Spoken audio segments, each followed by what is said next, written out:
Hola, ¿qué tal? Muy buenas tardes. Pues en nombre del Museo de la Mujer y de la doctora y su directora y fundadora, la doctora Patricia Galeana, pues les damos la más cordial bienvenida. Nos da mucho gusto. Estamos muy contentas esta tarde en recibir. Bueno, ahorita les voy a leer, le comentaba ahorita en breve que qué difícil es hacer una semblanza curricular, una síntesis curricular de una mujer tan profesional y que tiene una carrera tan amplia y tan importante. Y bueno, pues les damos la más cordial bienvenida en este centro de difusión de una nueva cultura de igualdad sustantiva entre todas las personas, independientemente de su sexo o cualquier condición. Cuando las condiciones sanitarias nos lo permitan, que ya vemos como cada vez un poquitito más posibilidades de que esto suceda y afortunadamente, bueno, pues les esperamos en nuestro muy bonito Museo de la Mujer, que ahora ya también ha sido ampliado. Bueno, ustedes se van a llevar una grata visita y experiencia en República de Bolivia, número 17, Colonia Centro. Pueden contactarnos a través de nuestras redes sociales en Facebook, Museo de la Mujer, Twitter, @Museo de la Mujer, en Instagram igual, @Museo de la Mujer CDMX, y en nuestra página http://museodelamujer.org.mx. Y bueno, pues sin mayor preámbulo, voy a dar comienzo a la presentación de la síntesis curricular, como les decía, que me parece a mí que pues sí, sin duda genera, no, yo creo que ha de ser muy complicado, porque tiene una carrera muy importante la doctora Gloria Ramírez Hernández, y ella, la doctora Gloria Ramírez Hernández, es doctora en Ciencias Sociales de la Universidad de París. ¿Cómo se dice, mi querida doctora? ¿Cómo se dice? Bueno. Es París 1 Panteón. Eso. París 1 Panteón, Sorbona, Francia. Maestría también en Sociología en Planificación del Empleo y maestría en la Educación y en la Formación en el Trabajo, así como especialidad en Historia y Sociología del Trabajo, también de la Universidad París 1 Panteón, Sorbona, Francia. Es coordinadora de la Cátedra UNESCO de Derechos Humanos de la Universidad Nacional Autónoma de México, con sede en la Facultad de Ciencias Políticas y Sociales, también profesora e investigadora de esta institución. Diplomada en Derechos Humanos por diversas instituciones como el Instituto Interamericano de Derechos Humanos, Centro Internacional de Formación en Educación en Derechos Humanos y Paz en Ginebra, Suiza. Ha sido experta invitada de diversos organismos internacionales como la Oficina del Alto Comisionado de las Naciones Unidas en Derechos Humanos y la UNESCO. Es integrante activa de la Federación Mexicana de Universitarias, FEMU. Asimismo, es presidenta honoraria de la Asociación Internacional de Educadores por la Paz, con sede en París, Francia. Fue presidenta honoraria de la Academia Mexicana de Derechos Humanos y ha sido representante de la Federación Mexicana de Universitarias y representante delegada por la sociedad civil y de la academia ante el Comité CEDAW de la ONU y en el Examen Periódico Universal EPU del Consejo de Derechos Humanos, entre otros mecanismos internacionales que estudia y da seguimiento. Ha recibido diversos reconocimientos como el premio Elvia Carrillo Puerto en 2017, otorgado por el Senado de la República por contribuir a la igualdad sustantiva y el empoderamiento de las mujeres. En 2013 recibió el reconocimiento Hermila Galindo de parte de la Comisión de Derechos Humanos del Distrito Federal, del entonces Distrito Federal. Obtuvo el Premio Universidad Nacional en Docencia en Ciencias Sociales 2012, entre otros. Sus últimas publicaciones son Los derechos político-electorales de las mujeres en México ante la CEDAW, investigación del cumplimiento de la Convención para la Eliminación de todas las formas de discriminación contra la mujer, Agenda Legislativa CEDAW, diagnóstico institucional de igualdad de género en la Universidad Autónoma Intercultural de Sinaloa. Su contacto, bueno, pues lo vamos a poder ver. Yo les pediría, por favor, que ahorita las compañeras del museo nos hagan favor de poner el contacto que ella amablemente nos proporcionó para que quienes tengan interés digamos, consultarle algún tema, algún tópico, pues tiene ella la amabilidad de proporcionarnos su correo electrónico. Y brevemente, antes de que le demos la palabra muy importante a la doctora, nuestra querida doctora Gloria, yo nada más quiero decirles que parte del trabajo que hace la doctora Gloria Ramírez, nada más y nada menos, es que cuando México va a la ONU a decir si ha cumplido o no con la CEDAW, con este importante Tratado Internacional de Derechos Humanos, el Tratado de las Mujeres, el tratado más importante, además de Belén do Pará, ella se dedica a estudiar y hacer informes sombra para, pues precisamente, evaluar, y hace un trabajo muy exhaustivo para detectar en qué cosas nuestro país no está cumpliendo, y siempre tiene esta gran responsabilidad de estar al pendiente de estos importantes temas, y por supuesto tiene todo el prestigio y la autoridad para opinar al respecto. Yo me siento muy honrada, muy halagada el día de hoy en, acompañarte esta tarde, y ávida de escucharte y con mucho interés, porque por supuesto aprenderé mucho de esta importante conferencia que vas a impartir, querida doctora Gloria Ramírez. Adelante. Bueno, mi querida, ahora sí que me dejaste muy emocionada, te agradezco muchísimo tus palabras. Para mí es un gran honor para acompañarme contigo, que tú puedas moderar esta mesa, que me acompañes en esta disertación, pero sobre todo en esta conversación, que tanto tú, pues desde luego doy por sentado que va a ser una conversación interesante, y desde luego para mí es un gusto, lo que también sé que lo es para ti, participar en nuestro museo, y digo nuestro Museo de la Mujer, que es el museo de todas las mexicanas, que es uno de los museos más hermosos del mundo en cuanto a temas de las mujeres, y que realmente construye y nos lleva no solamente a su historia, no solamente a todo lo que contiene, que es, y su objetivo es civilizar la historia y el papel de la mujer, sino además cotidianamente se construye con debates. Y un tema que para mí es un gusto poder impartir el día de hoy, es precisamente que es un tema muy complejo, de lo cual solamente veremos algunos elementos, pero desde luego el tema de la paz, ¿no? Como bien mencionaste, además de ser coordinadora de la Cátedra UNESCO de Derechos Humanos de la UNAM, y desde luego integrante de la Federación Mexicana de Universitarias, que es la que nos convoca junto con el museo a todos estos espacios de debate importantes sobre los derechos de las mujeres y el papel de la mujer. Soy presidenta, como bien dijiste, de la Asociación Internacional de Educadores para la Paz.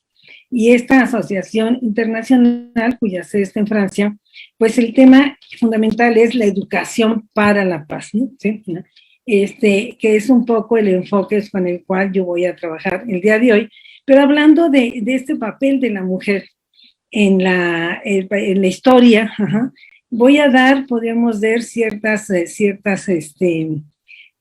momentos, algunas etapas, y bueno, si me da tiempo de poder compartir con ustedes, traigo tres presentaciones para poder compartir sobre varios temas vinculados al tema de la paz. Y bueno, me voy a acompañar de un PowerPoint que voy a permitirme compartir en la pantalla.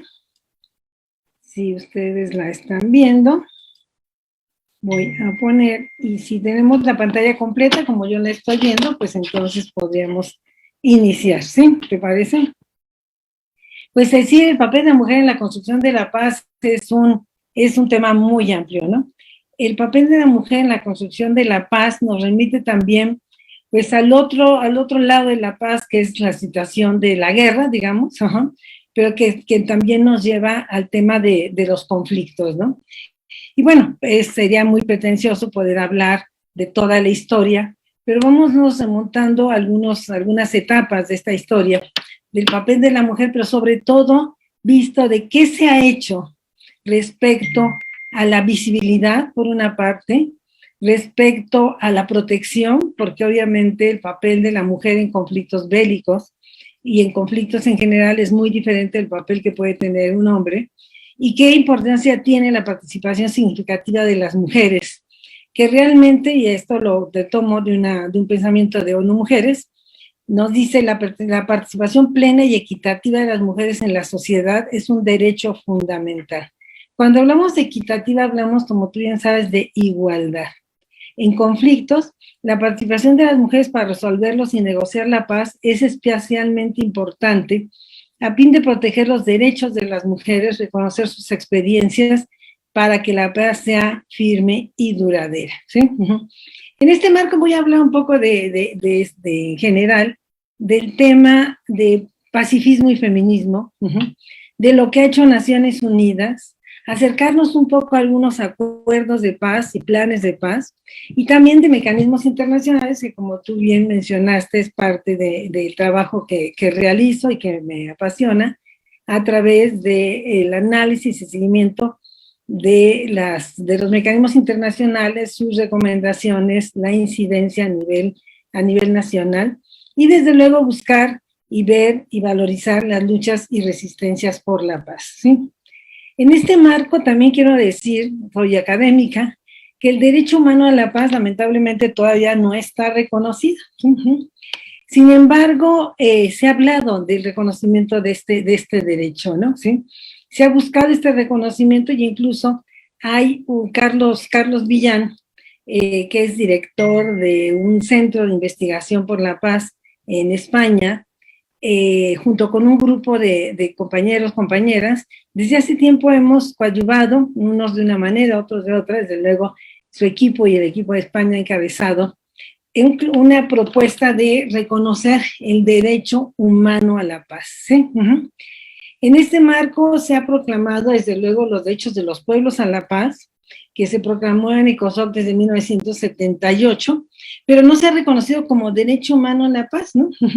Y nos dice Carlos Villán, para mantener la paz se debe eliminar la brecha entre países ricos y pobres, que ha aumentado de manera considerable las víctimas de hambre, la extrema pobreza y la marginación social, el incremento de actos racistas, xenófobos, la crisis sistémica y el cambio climático producen nuevos tipos de refugiados, al tiempo que muestra que nuestro modelo ya no es sostenible. Bueno, no quise dejar de mencionar la importancia de este reconocimiento que ha sido una larga batalla, ¿sí?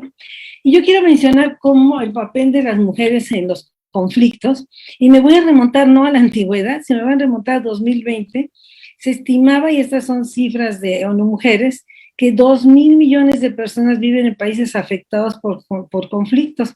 Además, bueno, aunado a la pandemia del COVID que hemos conocido, que conocemos, pues obviamente esto se ha ampliado y se ha agudizado la gravedad de los conflictos y sobre todo, pues, el papel de la mujer, ¿no? Que en general está en una situación desigual frente a la familia, frente a la economía, y que en muchas ocasiones conlleva desplazamientos, como hemos visto, por ejemplo, las famosas caravanas que a pesar de la pandemia no han parado, ¿no? Desplazamientos forzados, etcétera, ¿no? ¿Sí? En este marco, sin lugar a dudas, la paz, que es un concepto muy, muy amplio, que es un concepto de 3 letras, pero que tiene múltiples significados, tiene efectivamente, como le decía Carlos Villán, como se reconoce, pues una aproximación a todos los derechos. O sea, si no hay paz, no se pueden ejercer los derechos humanos, ¿no? De tal manera que siendo quizás la piedra angular de todos los derechos, ¿no? Se necesita, es requerimiento la paz, pero una paz sin desarrollo, una paz donde la igualdad es uno de los elementos constantes, donde la desigualdad de la mujer siempre emerge, pues no se puede hablar de paz, ¿no? Sin lugar a duda, en los procesos de conflictos y en la construcción de un desarrollo para una paz, y por eso se habla de cultura de paz, el papel de las mujeres es fundamental.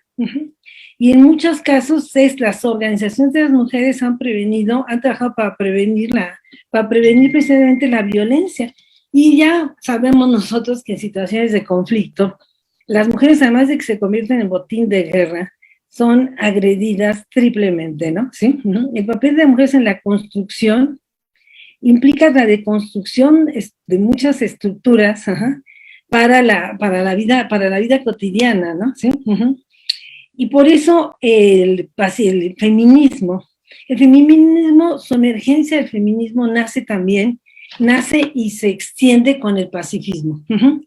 Porque la mujer, además como madre, ajá, ¿sí? No, siempre en los conflictos y particularmente vamos a verlo, por ejemplo, en la Primera y la Segunda Guerra Mundial, la Organización de Mujeres, ajá, ¿sí? La denuncia de sistemas patriarcales jerárquicos, la discriminación, las situaciones que se agudizan muchas veces ante el militarismo y ante la situación bélica, ¿no? La visión de construcción de las mujeres consiste en elaborar diferentes programas, ajá, desde luego que cuestionan el pacto patriarcal, para buscar las condiciones positivas, ¿no? Las condiciones positivas para lograr la igualdad de las mujeres, ¿no? Y al mismo tiempo poder trabajar en situaciones de igualdad, ¿no? Quiero recordar que en 1915, una de las organizaciones más destacadas en el ámbito de paz es la Women League for Peace and Freedom, Liga Internacional de Mujeres por la Paz y la Libertad, creada en La Haya en 1915. Es, digamos, una de las primeras organizaciones de mujeres, si no 1915. Quiero decirles la Federación Mexicana de Universitarias, que encabeza como su directora fundadora la doctora Galeana, la doctora Mireya Freiburg es su presidenta actualmente, fundadora la doctora Galeana, emana de una organización que se llama Federación Mexicana, IFU, perdón, es la Federación Internacional de Mujeres Universitarias, que después se va a convertir en Graduate Women International, que tiene su origen en 1919. Pues hablamos de esta organización, esta Liga Internacional de Mujeres, que el objetivo fue y sigue siendo mantener y promover la paz, erradicar las causas de violencia, trabajar por la paz, garantizar la inclusión y la participación de las mujeres en la construcción de la paz. Y desde luego esto no se hace si no se busca la protección y la garantía de los derechos de las mujeres. Esta Liga Internacional vale mencionar a Jane Addams, una sufragista antimilitarista estadounidense que promovió el primer Congreso Internacional de Mujeres cuando la Primera Guerra Mundial había estallado. Y es importantísima. En ese congreso, imagínense, en 1915, que no teníamos los medios de transporte que tenemos hoy, desde luego no había internet, estábamos en plena guerra mundial, convoca a un primer congreso internacional de mujeres. Por eso decimos que el pacifismo y el pacifismo y el feminismo han ido de la mano, ¿no? Bueno, no quiero dejar de mencionar, como es Women International, la Federación Internacional a la que participamos, cuyo antecedente, IFU, Federación Internacional de Mujeres Universitarias, se crea en 1918 y tiene sus primeras acciones fundada ya oficialmente en 1919. Cumplimos 100 años. 100 años trabajando por la paz, por la igualdad, ¿sí? Y en un papel fundamental, levantando la voz a nivel internacional, ¿sí? Bueno, pues quiero decirles, si nos remontamos a la Primera y la Segunda Guerra Mundial, vamos a encontrar el papel de la mujer en diversos campos, ¿no? ¿Sí? Pero no hay que olvidar que en la Segunda Guerra Mundial incluso los japoneses hacían especies de guetos y de prostíbulos para el bien de los soldados. Este caso, por ejemplo, esclavos sexuales de soldados del Ejército Imperial de Japón, prostíbulos con mujeres coreanas, chinas y filipinas, donde la humillación hizo que incluso se hablaba de que 80,000 mujeres murieron por enfermedades, y que muchas de ellas eran para satisfacer a los soldados. O sea, esta situación que incluso todavía hasta los años 90 se exigía disculpas del Estado y actos de reparación del daño. Las recluían desde los 11 años para el bienestar de los soldados y la guerra. y uno de los requisitos era ser joven y soltera, ¿no? ¿Sí? Vamos a ver nosotros que tenemos también todo tipo de personajes, ¿no? Desde espías, una de ellas Virginia Hall, ¿no? Mujeres participando como espías que trabajó para la CIA americana, ¿sí? Y vamos a ver incluso este mito que emana cuando en la Segunda Guerra Mundial, bueno, desde la Primera Guerra Mundial, a las mujeres se les retira de la casa y se las llevan a trabajar en la industria de guerra. Pero después, no solamente en la industria de guerra, sino en todo tipo de industrias. El We Can Do, que ha retomado incluso el movimiento feminista, en realidad fue una campaña para convencer a que las mujeres salieran de casa. No que me voy decir esta anécdota, porque cuando la vemos pensamos que es el empoderamiento de la mujer, ¿no? Pues no, se basaba en esa campaña para hacerlas que trabajaran en la empresa y supuestamente que llamamos hoy empoderamiento era más bien una campaña para que trabajaran fuera de su casa, ¿no? Las francesas que tenían auto tenían que trasladar a los soldados a las líneas, fueron enfermeras del ejército, trabajaban incluso en Inglaterra, en la fuerza aérea, o en fábricas, ¿no? En fábricas, y el papel de la mujer fue fundamental para sostener la economía. Entonces, cuando nosotros vemos nuestros libros de historia, cuando nos han platicado qué hacía la mujer, cómo lo utilizaban desde objeto sexual, ¿sí? Hasta esta mano de obra que sostuvo, pero además de cuidar a los enfermos y a la familia, porque nadie le quitaba esas cargas, ¿no? Entonces, este papel en las dos guerras, pues fue muy semejante, ¿no? ¿Sí? De ahí se crea un feminismo internacionalista, que tiene la convicción de decidir sobre cuestiones internacionales y ver y buscar desde el inicio, y esto ya todo el siglo XX, pues, fundamental, donde se crean las organizaciones feministas, incluso hacer congresos internacionales, como el de 1948, cuando precisamente se aprueba la Declaración Universal de Derechos Humanos, 3 años después de la creación de la ONU, ¿no? El papel de la mujer siempre estuvo antes del conflicto, en el conflicto y post-conflicto, ¿sí? Y bueno, de ahí nos vamos a remontar, y al rato vamos a regresar un poco. ¿Cuál ha sido el papel de la mujer desde las Naciones Unidas? Pues después de la Segunda Guerra Mundial, no es hasta el año 2000, cuando Naciones Unidas, o sea, hay otros momentos previos en donde la ONU, por ejemplo, con la creación, que lo vamos a ver en un momento, con la creación de la Comisión Social y Jurídica de la Mujer, empieza a discutir el papel de la mujer en conflictos, pero realmente Naciones Unidas, y vean ustedes con cuánto retraso, apenas el año 2000 hace una resolución 1325 que va a ser fundamental. El 13 de octubre se aprueba una resolución en su sesión 4213 sobre las mujeres en el ámbito de conflictos, que vincula la igualdad de género con el mantenimiento a la paz y la seguridad internacional, y reconoce por primera vez la participación de las mujeres como un aspecto clave para resolver los conflictos, hasta el siglo XXI, ¿sí?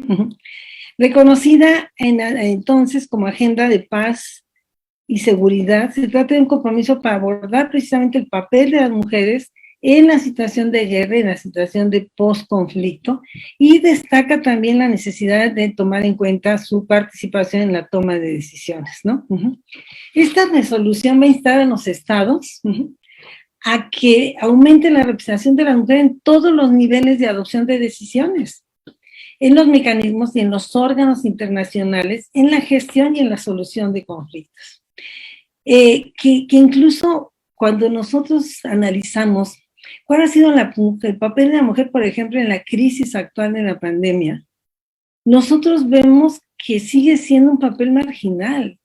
O sea, el plan para atender la pandemia no tiene perspectiva de género, como sí lo tienen algunos países, y sobre todo los que están gobernados por mujeres, que han salido adelante con mucho más resultados positivos que otros, por cierto, que están en los cuales hay titulares los hombres, ¿no?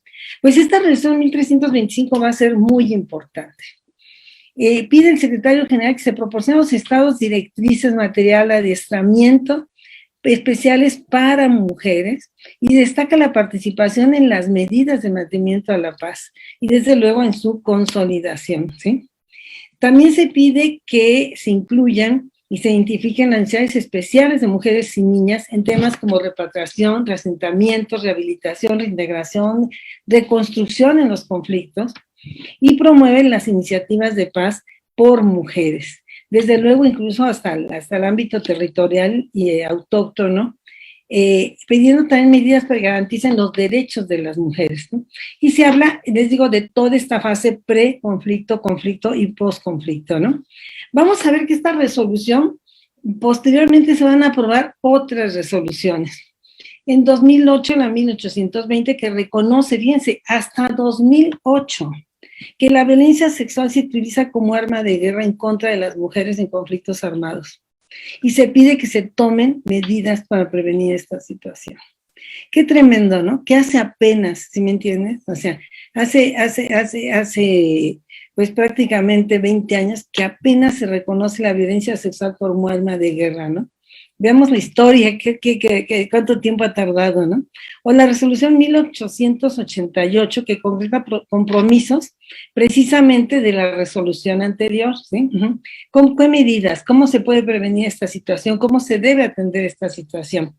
Cabe mencionar que hay algunas resoluciones también en el sistema interamericano muy importantes, en la que en ciertas situaciones de conflicto, cuando se conoce que en una situación de conflicto la mujer puede ser víctima de violencia sexual, y que pasado el tiempo ella lo denuncia, se tiene que dar crédito precisamente a la declaración de la mujer, ¿sí? Porque se sabe que esto sucede precisamente, ¿no? En 1989 hay otra resolución, en el 2009, que igual que la 1888 y la 1889, van a hablar incluso de la participación de la política de las mujeres, cosa que hasta la fecha está todavía en las situaciones de crisis, y vuelvo a la pandemia, yo les diría, tiene perspectiva de género el plan de atención a la pandemia del COVID, ¿sí? ¿Dónde está la participación de las mujeres efectivas, no?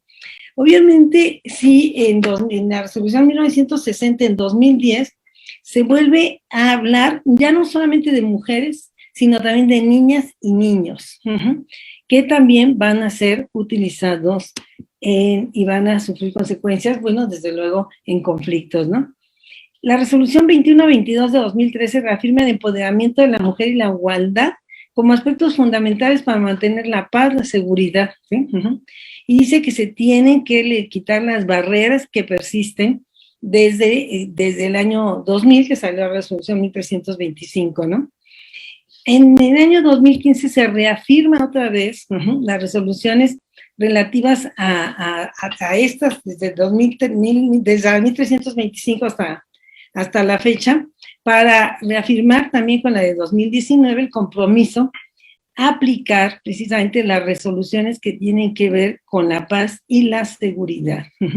Y se pone en relieve que tienen que identificarse los obstáculos y desde luego buscar la participación de la mujer y su apoyo constante en todos los niveles de decisión, ¿no? Reconocer en la resolución 2493 que los conflictos armados tienen para mujeres y niñas, tienen efectos diferenciados. Y que la mujer debe tener una contribución importante en el mantenimiento y la promoción de la paz y la seguridad internacional, ¿sí? Quiero decirles que también otro órgano, como es la Corte Penal Internacional, desde 2002 empieza que tiene su Estatuto de Roma, es el primer tratado internacional que identifica los crímenes contra mujeres como crímenes de lesa humanidad, los crímenes contra mujeres en tiempos de guerra y en tiempos de genocidio. Y en 2020 la Corte inició un juicio que representa la primera sentencia precisamente sobre persecución por motivos de género, cuando se ataca a una persona o a un grupo con una identidad de género, ¿sí? Y en este marco, pues se habla y reconoce que son de los crímenes más atroces del mundo, estos que en los que sufre una mujer en conflicto, donde pues va siempre adelante la violencia sexual, ¿no? Quiero decirles que no voy a hablar mucho de ellos, pero desde luego Naciones Unidas, y esto tendría que estar cerca de Naciones Unidas, nos habla de los famosos cascos azules, ¿no?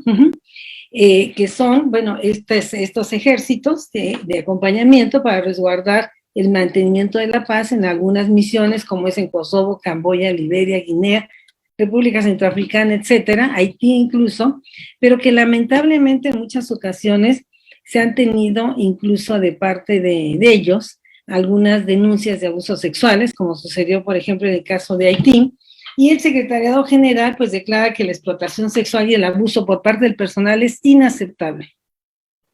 Y promueve, pues esto, Antonio Guterres, el actual secretario de Naciones Unidas, tolerancia cero en ese ámbito, ¿no? Estos cascos azules, bueno, lamentablemente los que es importantes para el mantenimiento de la paz, pues no vemos desde ese nivel en muchos otros niveles cómo la violencia sexual sigue siendo un elemento que no solamente se utiliza en el conflicto, sino que en situaciones de crisis aprovechan incluso aquellas partes que no deberían de hacerlo y que están por el mantenimiento de la paz, ¿no? Pero quiero hablar, antes de terminar esta primera parte, de las ganadoras del Premio Nobel de la Paz. Bueno, no tenemos mucho tiempo de hablar de cuántas mujeres, digo, ha habido, es un grupo pues mínimo de mujeres que han obtenido el Premio Nobel de la Paz, y que destacadísima su presentación de ellas, pero vemos que en muchos premios Nobel, pues las mujeres han sido invisibilizadas, ¿sí? Tenemos mujeres de, bueno, todos los continentes, y en esta lucha por la paz, vemos que las mujeres siguen siendo minoritarias, ¿no? Quiero hablarles de hoy también de otro tema que nos lleva a la Recomendación 1325, implica a los estados a realizar también un plan nacional de acción por la resolución, por la aplicación de esta resolución. Y quiero decirle que por primera vez México, con el gobierno actual, presentó un plan nacional de acción que tiene relativamente pocos meses. Es un plan de acción que no podemos evaluar, pero bueno, cabe destacar que México lo haya presentado. México, que en el plano de la política exterior reivindica una política feminista, también incluye un plan de acción para el seguimiento de la resolución 1325, que es la resolución base para la atención, como les estuve explicando, de la mujer en situaciones de conflicto, ¿no? Y bueno, este plan, precisamente en enero de este año lo anuncia. El plan tiene como objeto ejecutar acciones para incorporar la igualdad de género en todos los esfuerzos de prevención, mantenimiento y consolidación de la paz, y desde luego en su participación en las operaciones de paz de la ONU, ¿no? Que incluye aspectos de prevención, participación, protección, socorro y recuperación. Es en 4 ámbitos que está estructurado como está estructurado en Naciones Unidas, ¿no? Contempla 10 objetivos estratégicos, 16 líneas de acción y 23 indicadores, que no voy a tener tiempo de leerles porque quiero mencionar con ustedes otro aspecto que trabajamos, que sería una segunda intervención, si me permite, Idalia. Podemos quizás hacer un paréntesis de esta primera parte.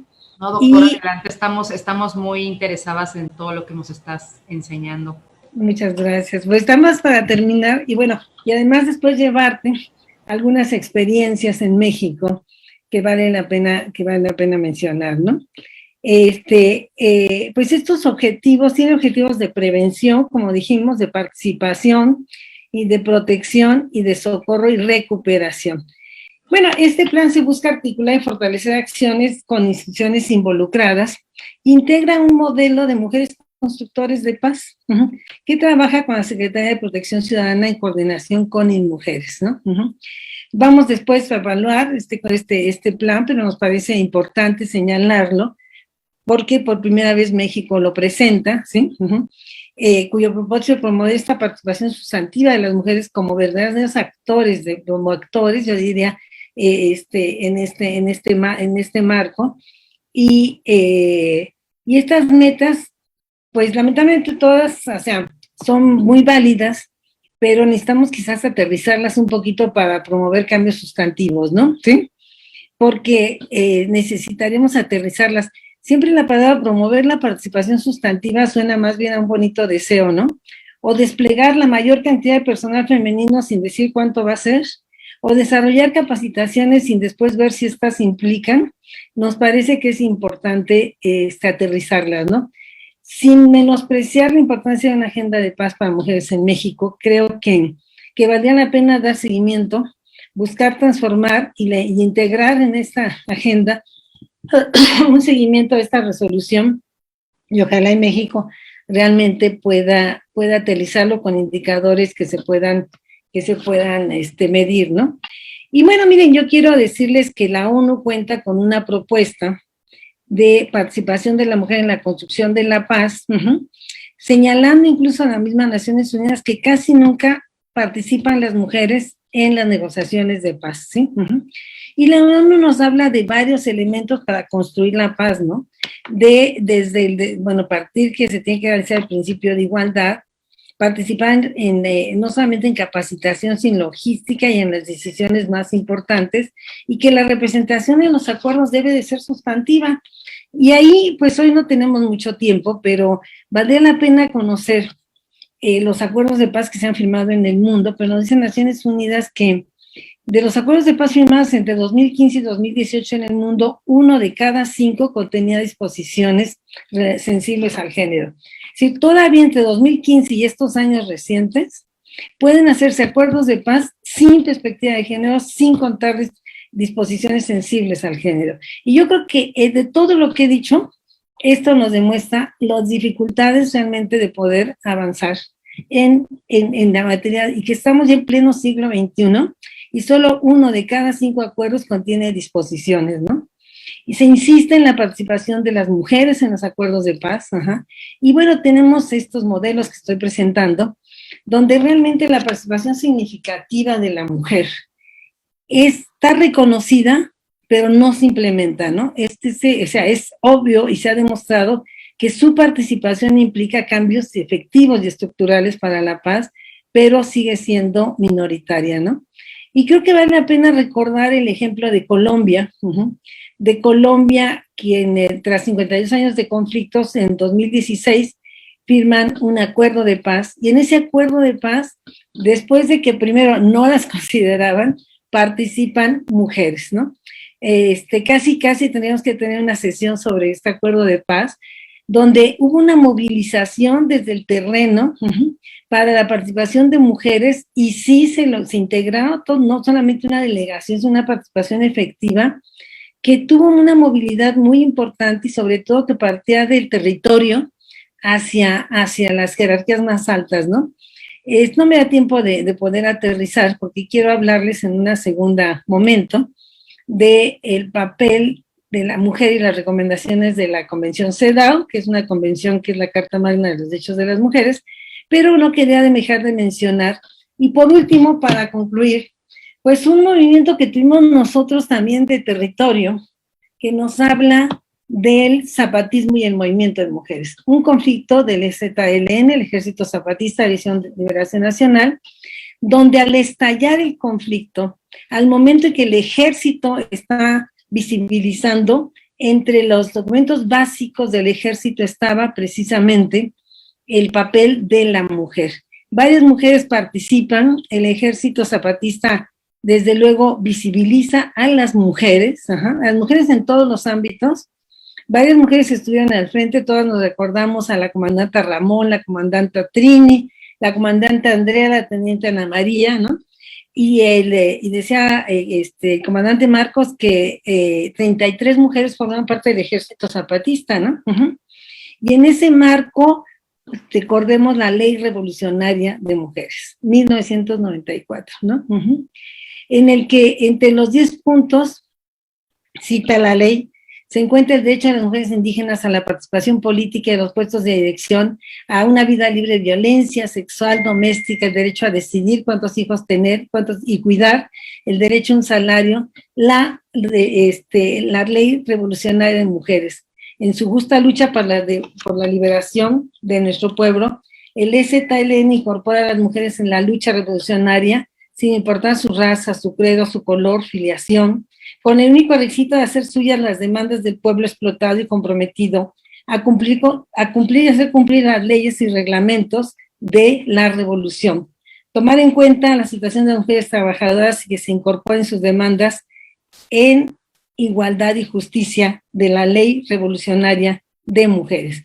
Una ley que realmente nos enseña que la paz sin mujeres no va, que el conflicto y las crisis impiden el acceso de las mujeres y el progreso, que una paz y una situación de conflicto, la violencia es doble o triplemente más fuerte para mujeres, y desde luego la violencia sexual. Y en este mundo pues que vivimos, estamos viendo que en esta crisis, que estamos viendo, y en México en particular, que no estamos en guerra, el número de mujeres asesinadas o mujeres que mueren de violencia es tan grande como incluso en los conflictos bélicos, ¿no? Sí. Pues esta es como la primera parte de mi exposición, querida Idalia, y lo dejo a tu consideración. Voy a cerrar un segundito porque tengo que cerrar una ventana aquí por cuestiones de lluvia. Acá también ya están los relámpagos, dándonos aviso. Pero oye, no, pues qué interesante, qué interesante. Yo lo que te quiero decir es que es un tema que tiene demasiados puntos que de veras que hay que retomar. Yo creo que nos hace mucha falta retomar el tema de la paz, ¿no? De estas cuestiones de por qué los primeros movimientos de las mujeres se refieren a el tema del pacifismo. Y de ahí, bueno, muchos otros que se fueron fortaleciendo. Y cómo precisamente toda esta agenda de Naciones Unidas no derivó de generación espontánea, como tú bien nos estás mostrando, ¿no? Y otro punto, tú comenzaste diciendo un punto que me parece muy, muy fundamental y muy actual. Tenemos que replantearnos el modelo actual porque ya no es sostenible en muchos aspectos. Tenemos que volver a mirar esta agenda sin olvidar, por supuesto, la importante historia de las mujeres que han luchado por la paz, incluso, como bien también lo comentaste, la Federación Mexicana de Universitarias. Siempre, históricamente, fue incluso la primera en tomar esta agenda a nivel nacional. Después ya se fue consolidando con mayor fuerza, pero a nivel México fue la primera que tomó esta agenda.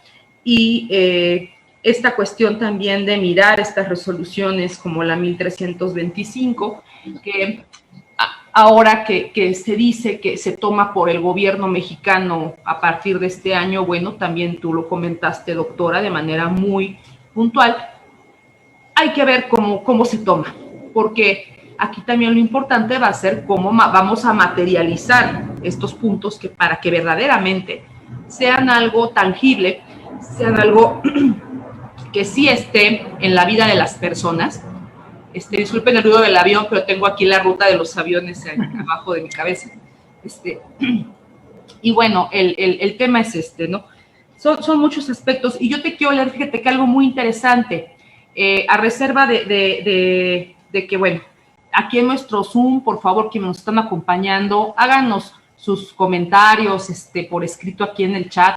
Aquí tenemos uno que dice, Eva Pérez Gómez, dice, hola, buenas tardes, la saludo desde la alcaldía de Tlalpan, y bueno, nombra varias, dice Clara Sectín, Alejandra Colontay y Rosa de Luxemburgo, se unieron por proclamar su negativa a la Primera Guerra Mundial, que es un tema que a mí me parece apasionante, mi querida Gloria, el tema de las mujeres siempre en contra de la guerra, que es un tema, es central, es toral en esto.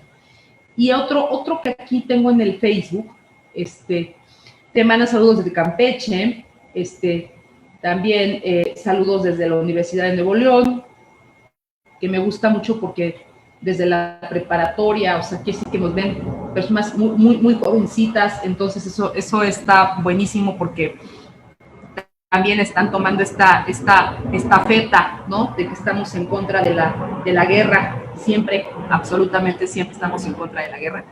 Y también temas desde Culiacán, Sinaloa, Alba Victoria López, saludos especialmente a la doctora Gloria Ramírez, María Esther Zamora también manda saludos.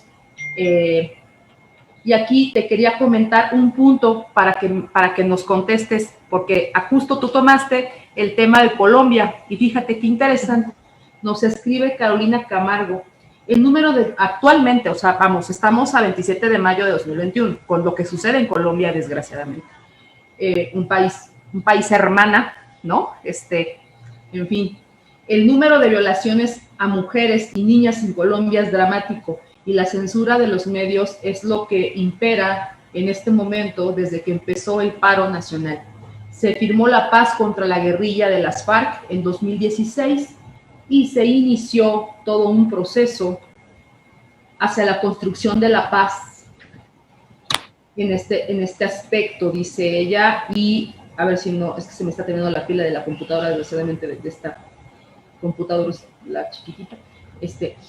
Y bueno, ella dice que, bueno, muestra como su inquietud en cuanto a lo que sucede actualmente en Colombia y cómo es tan injusto que siendo un país tan revolucionario en cuanto a buscar la paz y que en este momento esté sufriendo esta situación, y lo comenta, ¿no? Y entonces es muy interesante porque entronca mucho con lo que tú también comentaste, mi querida doctora. Y hasta este momento, bueno, tenemos muchos más comentarios, pero pues queremos también seguirte escuchando porque es muy interesante todo lo que nos comentas. Y quería cerrar lo que te comento, vamos, de las personas que están haciéndonos el favor, bueno, que nos atienden, que están tomando su tiempo para verte a ti, pues esta cuestión que también es una coyuntura bien interesante de lo que sucede en Colombia, y este comentario de alguien que nos sigue desde Colombia en Facebook. Sí, no, sin lugar a dudas, la situación de Colombia, que vale la pena un mensaje de solidaridad, y el papel que están llevando las mujeres, ¿no? Hoy veía yo, es que no lo tengo a la mano, si no se los pasaría, una tejedoras de paz, que estuvieron tejiendo unos pañuelos, pero poniendo los nombres de las víctimas de este último conflicto, lamentablemente, personas que pierden la vida por manifestarse, y que en este marco, pues efectivamente Colombia, que tienes toda la razón, ha hecho múltiples iniciativas de paz, pero vive actualmente esta represión tan brutal en este siglo que no terminamos, que no se termina de parar y de seguir aumentando las víctimas. Y bueno, efectivamente, disminuyó la represión, pero la impunidad y la visibilidad y encontrar desaparecidos, desde luego que está viviendo Colombia un momento difícil. Nuestra mayor solidaridad a este país colombiano y nuestro afecto. Bueno, pues mira, muy breve, porque es que hace rato se me trabó la compu porque se está acabando la pila, pero no quería dejar de decir de la compañera que participó ahorita en el chat del Facebook, que nos cierra diciendo, se me hizo hasta así, dice: no se olviden de Colombia, de las mujeres colombianas en estos momentos, por favor, un abrazo. Por supuesto que no nos olvidamos de ellas. Sin lugar a dudas, también aquí a mí se me enchina el cuerpo, y nuestra mayor solidaridad a las mujeres colombianas, a las defensoras, a las tejedores de esa paz, que no solamente con estos hermosos pañuelos que hoy hablaba en una de las plazas Simón Bolívar, estaban manifestándose con tanto valor, ¿sí? Y retomando la voz de aquellas que lamentablemente hoy no están precisamente por haber ejercido ese derecho, ¿no? Muy triste, pero sin embargo, pues toda nuestra solidaridad con Colombia. México está con Colombia, y nosotras, desde luego, feministas de la Federación Mexicana de Universitarias las abrazamos con mucho afecto y con solidaridad. Pues quiero mencionarte ahora, en esta segunda parte de mi exposición, y voy a ligarla con la tercera para hacer, quiero platicarte, bueno, ¿qué hacemos de los mecanismos internacionales? Y sería muy importante escuchar tu opinión sobre el tema de la violencia política de género en contra de mujeres que se está viviendo en la actualidad, que es un tema muy preocupante, por supuesto respetando el tema de la veda electoral en cuanto a que no podemos pronunciarnos por partidos políticos en concreto, pero sí como una problemática que se está generando y que es incluso motivo de alarma para organismos internacionales sobre México. Claro, si quieres, con mucho gusto lo puedo comentar, ya puedo presentar la diapositiva y con mucho gusto retomamos este aspecto sobre la violencia política y con la lamentable noticia del asesinato de candidatas, que es lo que tuvimos hace poco, bueno, en estos días, y lamentablemente no es el primer asesinato de mujeres que aspiran a un cargo de elección popular y presumiblemente ese es el móvil del asesinato, ¿no? Y eso nos lleva a la participación de las mujeres, que es el centro de lo que se exige en todos los ámbitos. Hoy estamos hablando de situaciones de guerra, de conflicto, pero estamos viviendo en México, digo, un tiempo de paz, un número de mujeres que bien podría ser tiempos de guerra, ¿no? Y yo quisiera, aquí vamos a caminar, como en la creación de Naciones Unidas, uno de los primeros órganos que crea Naciones Unidas es la Comisión Social y Jurídica de la Mujer en 1946, que es la comisión que se encarga, sí, precisamente del empoderamiento de las mujeres, de la promoción de la igualdad y el empoderamiento de las mujeres, y es de donde emanan varios de los mecanismos, uno de ellos, un instrumento fundamental, que es la Convención sobre Eliminación de todas las formas de discriminación contra la mujer, que es la Carta Magna de los Derechos de las Mujeres. Pero también desde esta comisión se deciden los decenios de las mujeres, como fue el año 76 a 85, o el año internacional, como fue el 75, con la primera conferencia, después 4 conferencias más. De hecho, en esta comisión se decide que la aprobación de mecanismos, como son la Convención de la Convención de las Mujeres, la Convención CEDAW, la propia Convención CEDAW, pero antes de la participación política de las mujeres, y otras convenciones que se han ido aprobando en Naciones Unidas en el marco de ECOSOC. Pues esta Comisión Social y Jurídica de la Mujer, antes del año 2000, examina precisamente el papel, en 1998, el papel de la mujer en los conflictos armados y propone adoptar medidas para acelerar la consecución de los objetivos estratégicos de la conferencia de la Plataforma de Beijing.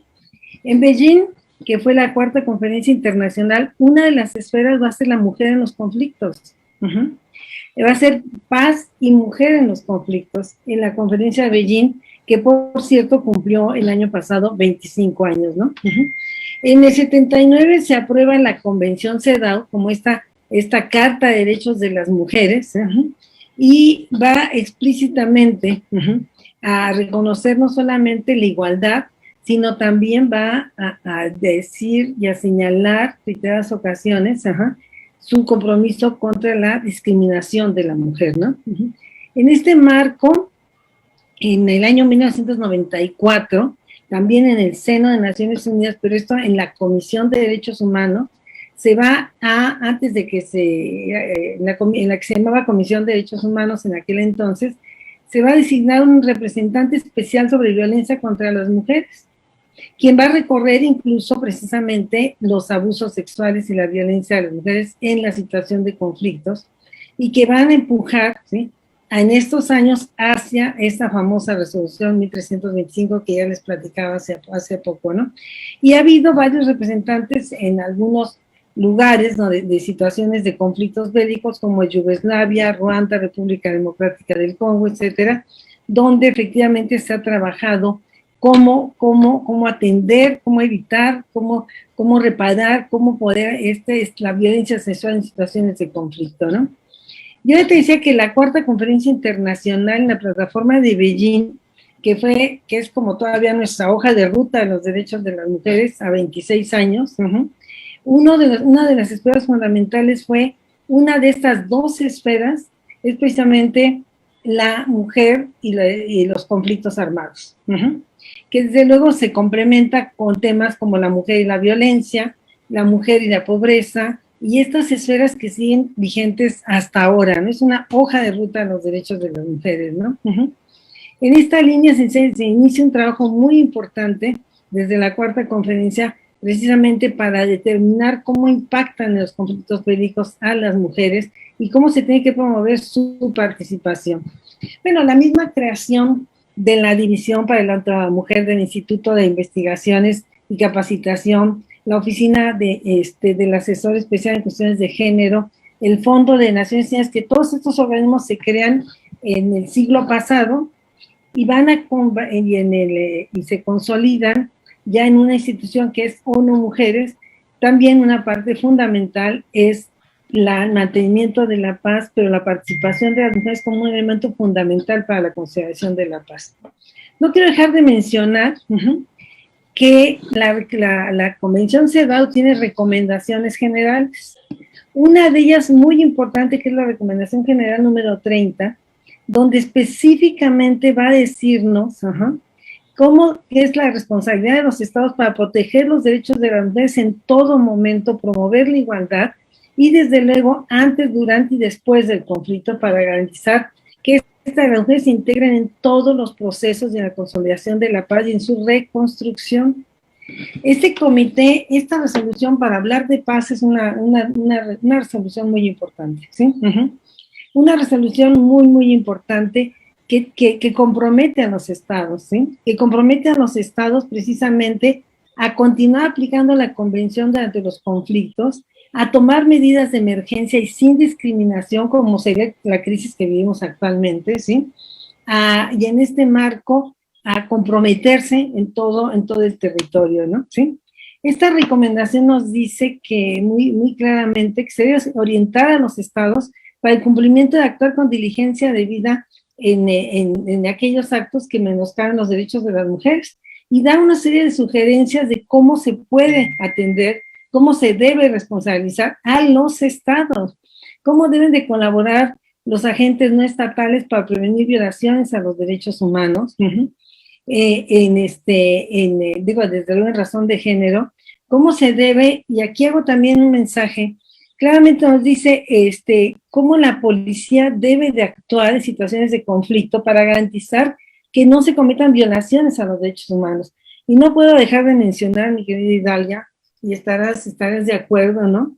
En estas represiones que han sufrido las mujeres feministas en Chiapas y en Puebla, ¿no? En el que lamentablemente, lo que acaba de pasar, ¿no? Está con esta escuela normal, ¿no? Donde los detienen, reprimen, ellos estaban en una caseta, en una caseta de peaje, los reprimen y las mujeres son abusadas en el camino al Ministerio Público, ¿no? O sea, estamos viendo pues el caso de Atenco repetirse, ¿no? La represión a compañeras feministas, lo vimos en Quintana Roo, lo vimos en Puebla, ¿no?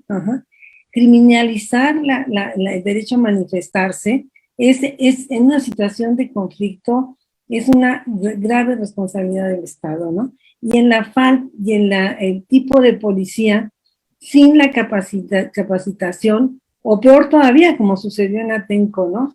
Motivados precisamente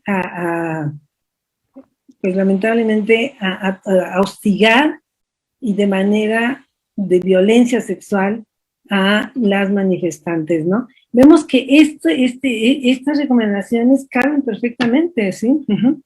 Respetar a la mujer en situación de conflicto, antes y posterior al conflicto, ¿no?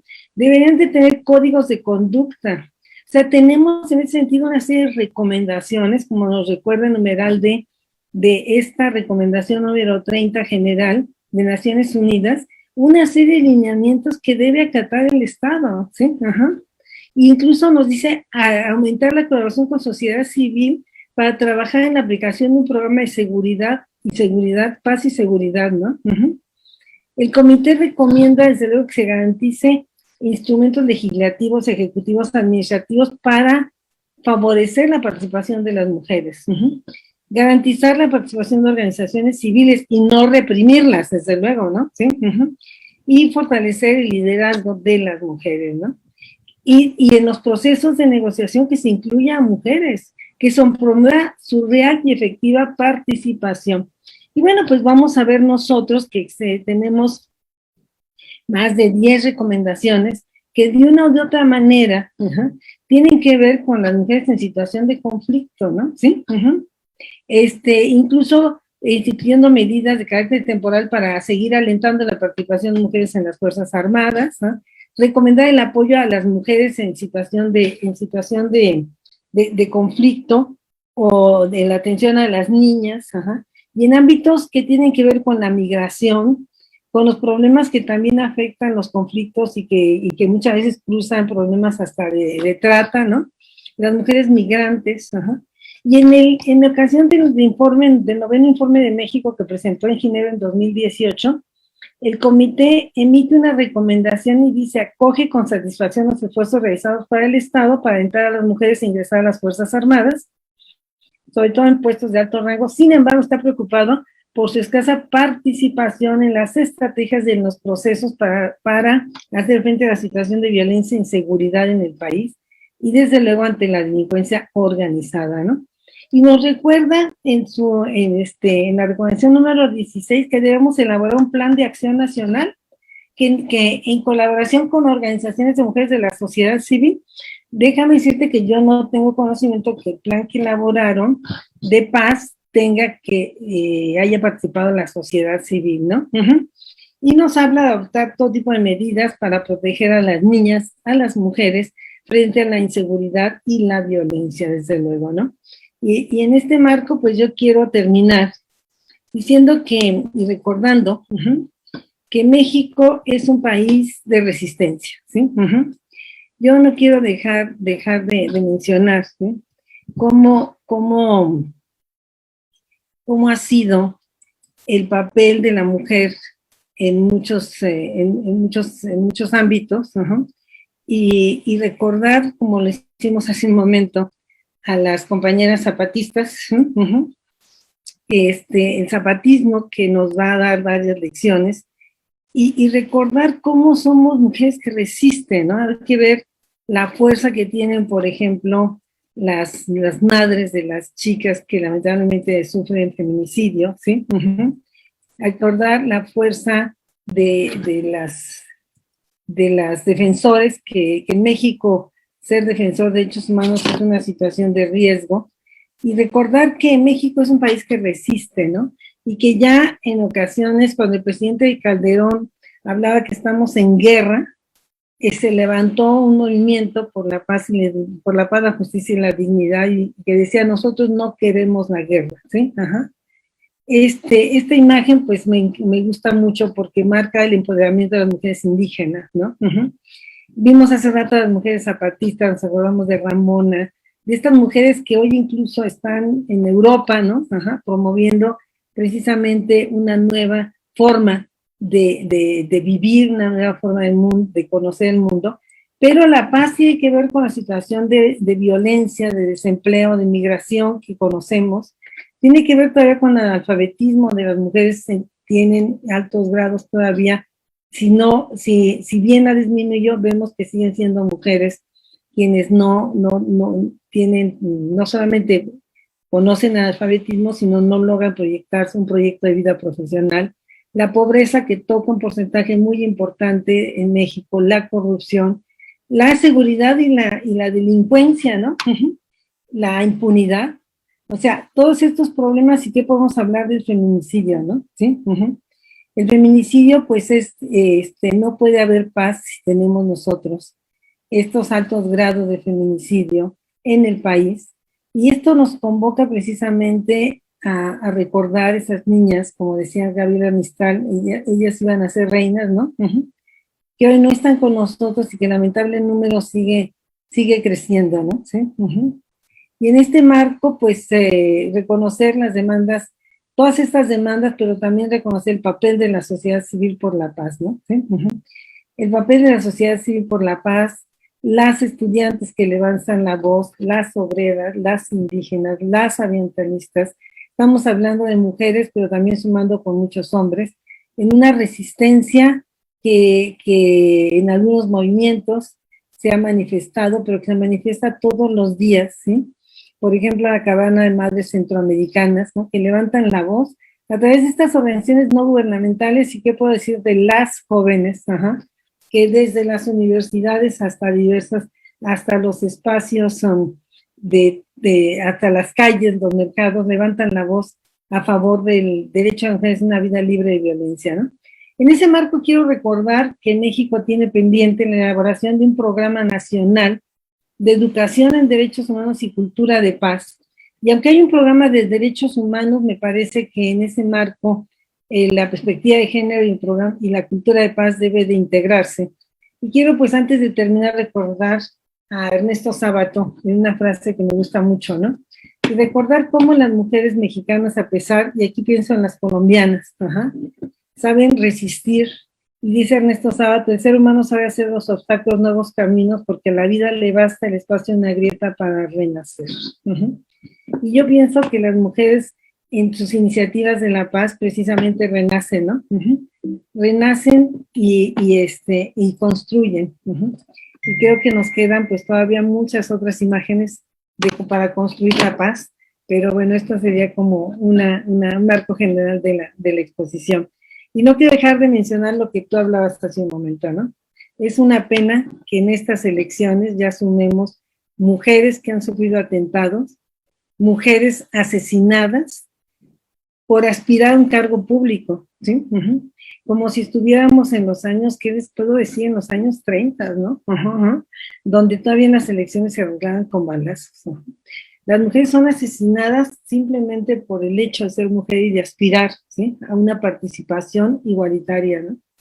También un pensamiento para las mujeres que lamentablemente en esta lucha por la igualdad, aspirando a un cargo público, han sido asesinadas, y la exigencia de justicia, la exigencia desde luego de justicia, de esta violencia que hoy tenemos tipificada, pero que no es solamente con las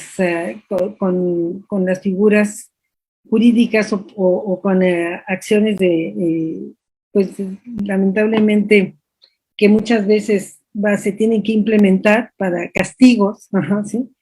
Pero que tenemos que cambiar esta cultura y cuyo sustento, pues, y cuyo objetivo es la igualdad de las mujeres en todos los planos, ¿no? Es una pena que aun cuando ya se reconoce la violencia política, todavía vemos nosotros, vemos los casos de candidatos que se siguen presentando como candidatos a pesar de que pueden traer detrás de ellos denuncias de violencia, y que para poder en un momento dado tener que justificar con una sentencia, que tú, bueno, el término tú lo has de conocer mejor que yo, ¿no? Que existe una sentencia de un aparato judicial, y aun cuando existe una investigación y una denuncia y se conocen los casos, pues es lamentable que sigan llegando personas en toda impunidad a cargos de elección popular, y por el otro lado se estén asesinando mujeres simplemente por aspirar a un cargo de elección popular, ¿no? La violencia política en México es un hecho lamentable, es un hecho denostable, es un hecho que nos cuestiona el tipo de democracia en que nosotros estamos. Y desde luego que pedimos y tener seguridad para los y las candidatas en este proceso electoral nos parece esencial, ¿no? Pues sería un poco mi comentario, querida Idalia. No, bueno, doctora, pues, ¿qué te puedo decir, mi querida doctora Gloria Ramírez Hernández? Pues son muchos puntos que hay que reflexionar, y es muy curioso un aspecto que yo desde que me hicieron el honor de invitarme a moderar tu conferencia, pensaba en eso de la cultura para la paz, ¿no? Que se ha dejado se ha olvidado. La FEMU, por ejemplo, es quien siempre ha tenido esta agenda, porque per se surge de estas agendas de la cultura para la paz. tu propio trabajo se refiere a eso en la cátedra de UNESCO, o sea, es muy, muy, muy importante a nivel internacional y por supuesto de México. Y aquí los temas son cómo es muy lamentable que precisamente tú nos estás dando aquí la cátedra en cuanto a que en 2008 se reconoce a nivel internacional, se reconoce la violencia sexual como un arma de guerra en contra de las mujeres, ¿no? Y esto viene esta base sirvió mucho para dictar la sentencia del caso Atenco, de mujeres víctimas de tortura sexual contra México, por un uso desproporcionado de la fuerza, pero ni siquiera desproporcionado, un uso, porque la propia Corte Interamericana lo dice, fue intencional, es decir, cuando a las mujeres que se expresan en lo público y hay represión, a ellas hay que atacarlas sexualmente. Es un mensaje de que tú finalmente tienes que quedarte nunca en lo público y siempre en lo privado y seguir siendo agredida en lo privado, por supuesto, ¿no? Pero no te puedes empoderar en la parte pública. Y esto se sigue repitiendo, lo estamos viendo precisamente también con lo que tú acabas de comentar, que es bastante lamentable, no solamente en México. De hecho, bueno, tenemos comentarios muy, muy interesantes, perdón si no los leo todos, pero estoy ahorita es que se me apagó mi computadora. Dice Mari Rosales, como Foro Permanente de Mujeres en el 2000, participamos en la Comisión Internacional del Desarme que se llevó a cabo en la Ciudad de México, con poca participación de las mujeres. Bueno, esto puede tener una lógica en que las mujeres no tienen tantas armas como los hombres, posiblemente, pero ya también tú nos dirás. Dice Adriana Lecona, la guerra es un producto patriarcal, los hombres se matan entre ellos mientras violan y matan a las mujeres y a las niñas. El feminismo es entonces una política de paz y las mujeres ponemos el cuerpo y la vida para defender y vivir la paz. Fíjate qué interesante comentario. Susi Marroquín dice saludos desde Monterrey, abrazos desde Sororos desde Colombia, nos dice Adriana Lecona, igualmente abrazos Sororos a Colombia. María Luisa Sosa nos dice felicidades por tu participación, querida Gloria, enriquecedor como siempre, concuerdo con ella. Y Patia Aguilar, las instituciones son las que ocasionan revictimización a las mujeres. Luego me preguntan, las comisiones, esta es una pregunta que es para ti, evidentemente, pero me parece importante. En cuanto a las comisiones, ¿realmente han logrado su cometido? Yo creo que es un tema muy complejo y a veces las personas piensan que es como algo inmediato, ¿no? Que se lleva el caso a la internacional inmediatamente, pero es todo una cosa muy compleja, pero ya tú nos ilustrarás, querida doctora. Miriam Lavanderi, un gran avance el realizado por las mujeres al intervenir en las iniciativas de la paz, pero este modelo económico, social, es el que fomenta los conflictos armados. Ella dice, Sonia Angélica, es lamentable que las mujeres en pleno siglo XXI seamos objeto de violencia política por razón de género. Y bueno, tenemos comentarios muy, muy interesantes. Y bueno, qué bueno que la maestra Gloria recuerde el pendiente de educación en derechos humanos. Y aquí en el chat, perdón, en el Zoom, tenemos también... ¿Quieres respondemos primero a las intervenciones de Facebook y después vamos a las de Zoom? Muy bien. No todas las anoté. Bueno, me parecen todas muy, muy pertinentes. Agradezco muchísimo las felicitaciones y sus comentarios. Desde luego, las compañeras también defensoras como Manu, Adriana Lecona, que nos acompañan, Manu de Zacatecas, una gran defensora. Y estas aceleraciones, ¿no?, tan importantes. Efectivamente, las mujeres ponemos el cuerpo, ¿no? En un conflicto, ha sido y sigue siendo este botín llamábamos incluso de guerra, para esas figuras represivas policíacas, que abusando de su autoridad, cometen estos delitos, porque efectivamente terminan siendo delitos y violaciones a los derechos de las mujeres, cuando ellos deben de resguardar el orden y utilizan la violencia sexual como una herramienta para disminuir a las mujeres que detienen, ¿no? Creo que en este marco, pues desde luego coincido con todas las afirmaciones que se mencionaron, y la idea de, bueno, en la exposición que hice muestro cómo la misma Naciones Unidas apenas en el año 2000, a pesar de haber creado una serie de comisiones o de haber analizado y discutido estos casos, no es hasta el año 2000 donde hace unas resoluciones obligatorias para el Estado, ¿no? ¿Sí? En materia de conflictos bélicos, y vemos nosotros cómo no bastó la resolución del año 2000, sino se han tenido que ir incrementando estas medidas que se van aterrizando, pero que después efectivamente yo menciono que entre la norma, entre estos principios, estos lineamientos, estas resoluciones y la realidad, pues existe todo un vacío, donde emerge un choque, y pues el saber de los derechos humanos como una alternativa, desde luego, ¿sí? Y en este marco, pues sí, las comisiones que crean Naciones Unidas, y incluso el interponer una denuncia, el utilizar un mecanismo internacional, pues lleva un plazo muy largo, como tú sabes, ¿no? Pero eso es lo que tenemos, eso es lo que tenemos y lo que debemos de utilizar, y es lo que hemos hecho también desde la cátedra, desde la Federación de Mujeres Universitarias, presentar informes, y desde luego vamos a retomar y a dar seguimiento a este plan nacional que presenta el Estado mexicano, viendo si efectivamente se cumple, se avanza, se promueve estas iniciativas de paz, pero que están de todas maneras vinculadas al desarrollo nacional, que en la pandemia pues nos crea crisis y agudiza, ¿no?, la situación de violencia, de desigualdad, y no se puede negar, como dice hace poco el secretario general de Naciones Unidas, hemos perdido decenas de años y de avances ante la pandemia, ¿no? Entonces, en ese marco, pues doblar los esfuerzos, sin duda reconocer el papel de las organizaciones sociales en este ámbito, de las organizaciones civiles, de la Federación de Mujeres Universitarias, que sí es de las primeras también en Europa, después de la de 1815, que es la Liga Internacional de Mujeres.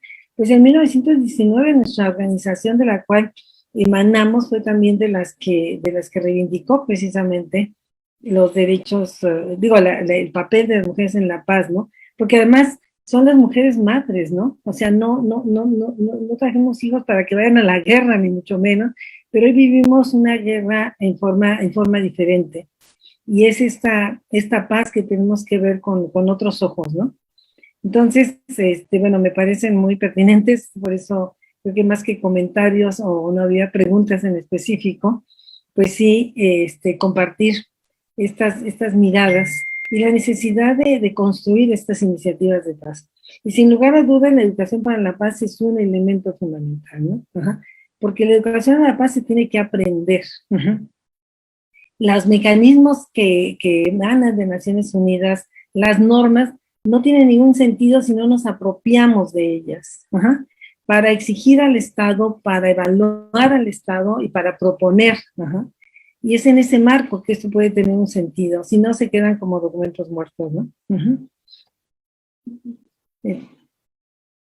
Doctora, pues yo qué te puedo decir, estoy verdaderamente, es un tema que no sé si les pasa a ustedes, pero es muy sensible, es muy fuerte por todo lo que se está viviendo y se ha vivido, y que a partir de 2008 se haya reconocido este tema a nivel internacional, de que verdaderamente las mujeres, las niñas, sí somos una especie de el tema de los cuerpos, de las cuerpas, ¿no? Como la mujer sí, por supuesto que también es utilizada como motín de guerra, siempre, en muchos aspectos, incluso también la corte que tú mencionaste, también el Estatuto de la Corte Penal Internacional, que habla de lesa humanidad y que se refiere a los embarazos forzados, ¿no?, como un motín de guerra, todo lo que implica en la historia de cada familia, de cada mujer, de cada niña, porque las niñas también en este aspecto la pagan bastante cara. Y también, pues bueno, es un tema que yo creo que no podemos dejar de comentar, en cuanto a que, reitero, es olvidado. O sea, si tú te das cuenta, fíjate, apenas estaba escuchando un programa muy interesante de radio en cuanto a que decían que las palabras que se utilizan en los medios masivos de comunicación son muy importantes, ¿no? Hay palabras que no vas a utilizar en medios masivos de comunicación. Una de ellas, si tú te das cuenta, es la paz. Uh-huh. La paz es una palabra que no se usa en los medios masivos de comunicación. Recientemente. Uh-huh. Está como que no, es que aquí estamos en guerra, todo el tiempo es guerra, todo el tiempo es... Y no quiere decir que estemos en la paz en lo absoluto, pero el discurso el discurso pacifista pareciera que es anacrónico, cuando no es anacrónico. Debe ser lo más actual en este momento, hablar sobre la paz. No es anacrónico, no es un tema, me explico, o sea, porque tú estás abordando una cuestión muy profunda que tiene que ver cómo se luchó porque no hubiera una Primera Guerra Mundial, una Segunda Guerra Mundial, cómo todos los fenómenos están sucediendo, cómo a las mujeres ni siquiera eran visibilizadas a nivel internacional, y precisamente con sus reclamos, cómo son utilizadas en las guerras mundiales, tanto en el cuerpo como en la cuestión laboral, como obreras explotadas, porque si no, ¿quién saca adelante el país? ¿No? Uh-huh. Es toda una historia que no es nada, es historia en cuanto a referencia documental, pero es tan vigente, es tan cierta, porque puedes tú mirar a la población migrante en países como México, donde muchos estados, bueno, que ahora ya han aumentado en mucho las mujeres migrantes, pero las mujeres que se quedan en los estados son las que levantan las economías ahí también, ¿no? Uh-huh. Son las que ponen la parte laboral. Entonces, yo creo que esta palabra de la paz, la cultura por la paz, hay que retomarla con mucha fuerza y con mucha seriedad. Y como también dijiste desde el principio, una deconstrucción, mirar a las compañeras zapatistas, ¿no? Que yo les tengo una gran admiración, yo siempre he seguido mucho, desde muchos años, este tema, desde que iba a la preparatoria hace muchos años, que me parecen impresionantes, ¿no? De hecho, las regiones de los lugares donde está inmerso ya este tema, pues no tienen no tienen temas altos de violencias de familia ni feminicidios, ¿no? Es algo interesante, ojo. Uh-huh. Lo pongo como en el punto, ¿no? No hay feminicidios en sus comunidades. Claro. Es muy interesante eso. Pero no te entendí esto último de los feminicidios, ¿qué decía? Que en las regiones donde gobierna el zapatismo, donde están las mujeres también en una cuestión de participación política importante, no se registran feminicidios. Sí, muy interesante, pero no voy a hacer una afirmación así, ¿cierto? Claro, sí, no estamos hablando del Estado de México, ¿no? pero vaya, que es un tema donde se muestra mucho el reflejo de la consecuencia tan positiva del empoderamiento de las mujeres. Y es una de sus reivindicaciones, precisamente, ¿no? La prevención a la violencia. Yo recuerdo, bueno, no conozco el caso del zapatismo, pero te voy a decir que también el registro de feminicidios, a veces existe un subregistro muy importante, ¿no? ¿Sí? Yo no tengo este dato para poder dar una opinión, si realmente cómo se ha manejado el tema de la violencia en las comunidades zapatistas, pero sí te puedo decir que en las comunidades, que una investigación que hicimos hace poco, precisamente para entregar un informe al Comité CEDAW, en comunidades indígenas y en comunidades rurales, en realidad existe un subregistro. Si hay feminicidio, el feminicidio se da en todas partes y en estas comunidades también se da, o también casos que se presentan como suicidio y es feminicidio, pero hay un subregistro precisamente de estos casos, ¿no? Sí vale la pena conocer, me voy a investigar, no sé, cómo ha permeado este papel que las mujeres toman en el zapatismo, desde participar en el ejército hasta precisamente ser portavoces, ¿no? Pues doña Chuy, la señora Chuy fue candidata, ¿no? Presidenta del movimiento zapatista, ¿no? Que presentaron como candidata ahora para estas elecciones, que después, bueno, no logra ser candidato oficial, pero digamos que sí existe sin lugar a dudas un empoderamiento de la mujer indígena, ¿no? Que además se ha ganado en todos los ámbitos, indígena, un alto nivel de preparación y en su comunidad que tantos se hacen repetir, ¿no? Que hacen un poquito. unos bien grandes igualdad, ¿no? Uh-huh. A ver si no soy yo en mi internet, porque ahorita está como que, o te estamos escuchando bien, doctora. ¿Ya te escuchamos bien? Estás como... Tu último comentario. Hay unas preguntas aquí en el chat que un ratito no atendimos. Yo también tengo internet, pero estamos ya llegando, podemos... A ver, o soy yo que no se escucha bien, pero creo que estás un poquitito... Ya te escuché. Tal vez tu último... ¿Se perdió la voz? ¿Se perdió la voz?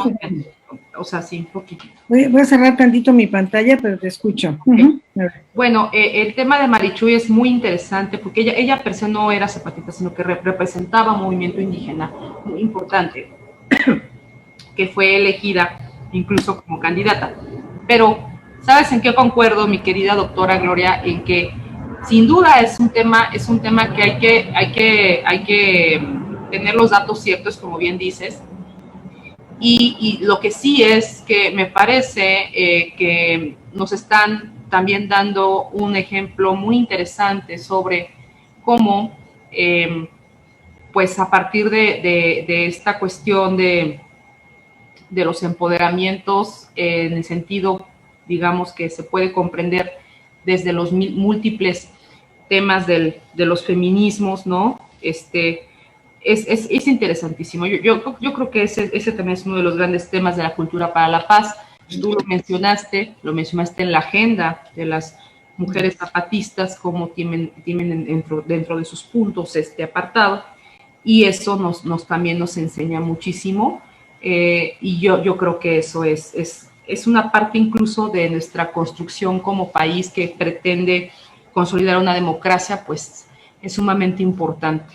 Y bueno, pues mira, también te mandan de aquí del Zoom, también saludos desde Yucatán, dice muy interesante todas las resoluciones, cómo las instituciones que atienden a las mujeres pueden trabajar el tema de educación para la paz. Es una pregunta muy interesante, no sé si no la quieras contestar, por favor, mi querida doctora. Sí, cómo no.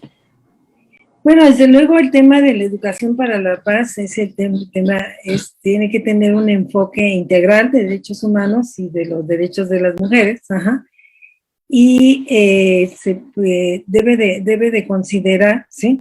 En este marco, bueno, y depende un poco a qué nivel se va a trabajar, pero yo siempre creo que dependiendo de los públicos debemos de definir en un momento dado cuáles son como los contenidos mínimos que deben de conocer, ¿no? El gran problema en la enseñanza de la educación para la paz, la enseñanza de la perspectiva de género y la inclusión precisamente de los derechos de las mujeres, es lograr cambiar y transformarse, y desaprender las visiones que tenemos, las visiones, identificarlas, reconocerlas y transformarlas, ¿sí? Quizás no podemos resolver todo, pero cuando menos sentar, ¿sí? Aquellos elementos principales del significado del principio básico, que es el principio de igualdad, ¿sí? De considerar y demostrar, de acuerdo a cada uno de nuestros educandos o de nuestros alumnos en general, participantes, adecuando a cada uno de los niveles las herramientas metodológicas, los conocimientos o incluso las lecturas que tenemos que llevar adelante, porque para formar para la paz, para educarnos con una perspectiva del derecho a la igualdad de las mujeres, necesitamos también ese conocimiento que nos empodera, que nos abre las ventanas y que nos cambia nuestra mirada, ¿no? Y en este marco, reconocimiento de la igualdad de derechos, de la construcción de una democracia igualitaria y del conocimiento, dependiendo, como les digo, de cada uno de los niveles, de las herramientas para identificar nuestras propias, pues nuestros propios estereotipos, ¿no? Nuestras propias muchas contradicciones y utilizando las herramientas que tenemos a nuestro alcance, dependiendo, insisto, cada uno de los niveles, ¿no? Yo creo que el identificar la violencia como un elemento que atenta a la igualdad de las mujeres, los significados de una democracia como se trabajó en algún momento dado en algunas cartas, una democracia de proximidad, no esta lejana de Naciones Unidas o de los instrumentos o de poner una queja, ¿no? Sino esa de proximidad del hoy, el ahorita, en mi casa, en mi familia, ¿no? Darle al significado de la democracia un verdadero significado, ¿no? Un verdadero sentido. Y en ese marco, pues desde luego ubicar cuáles son nuestras prioridades, ¿no? Entonces, bueno, creo que, y las actividades, pues hay múltiples actividades, y hoy encontramos, precisamente gracias a Internet, una serie de herramientas, donde también, por ejemplo, los videos, los documentales, las buenas prácticas se pueden replicar y ahí sí se vale copiar. Yo diría este aspecto, como ves. También nos dicen, es un comentario y también pregunta que habrá que, bueno, dice Claudia Hernández, cuando haya casos de agresión dramática de violencia sexual, ¿en dónde puede progresar una demanda? ¿Cómo se llama el organismo en México? Desde Veracruz, saludos cordiales.